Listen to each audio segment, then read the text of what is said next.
ನಮಸ್ಕಾರ ರೀ. ಯಾರಿಗೆ ಆರೋಗ್ಯ ಭಾಗ್ಯ ಬೇಡ ಹೇಳ್ರಿ? ನಮಗೆಲ್ರಿಗೂ ಆರೋಗ್ಯ ಭಾಗ್ಯ ಬೇಕು.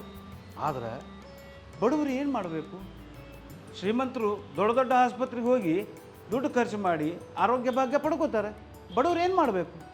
ಅದಕ್ಕೆ ಇಲ್ಲೊಂದು ಅವಕಾಶ ಐತೆ ನೋಡ್ರಿ. ಇಲ್ಲಿ ಜಿಂಕಿ ಪಾರ್ಕ್ ಎದುರಿಗೆ ಈ ರಾಜೀವ್ ಗಾಂಧಿ ಸ್ಟೇಡಿಯಂ ಅಂತ ಐತೆ ನೋಡ್ರಿ, ಒಂದು ಸ್ಪೋರ್ಟ್ಸ್ ಕಾಂಪ್ಲೆಕ್ಸ್ ಅಂತೇಳಿ, ಕ್ರೀಡಾಂಗಣ ಅಂಥೇಳಿ. ಅಲ್ಲೇ 7ನೇ ತಾರೀಕು ಜುಲೈ ಒಂದು ಉಚಿತ ಆರೋಗ್ಯ ತಪಾಸಣಾ ಶಿಬಿರ ಮಾಡ್ಲಿಕತ್ತಾರೆ. ಇದನ್ನು ರಾಧಾಕೃಷ್ಣ ಚಾರಿಟೇಬಲ್ ಟ್ರಸ್ಟ್ನವರು ಹಾಗೂ ಸುರಕ್ಷಾ ಸಮಾಜ ಸೇವಾ ಸಂಸ್ಥೆಯವರು ಮಾಡ್ತಾಯಿದ್ದಾರೆ. ನೀವೆಲ್ಲರೂ ಬರ್ರಿ. ನೀವಷ್ಟೇ ಅಲ್ಲ, ಈ ಆರೋಗ್ಯ ಸಮಸ್ಯೆ ಇರುವಂಥ ಎಲ್ಲರೂ ನಿಮ್ಮ ಸುತ್ತಮುತ್ತಲು ಇರೋರನ್ನು ಕರ್ಕೊಂಡು ಬರ್ರಿ.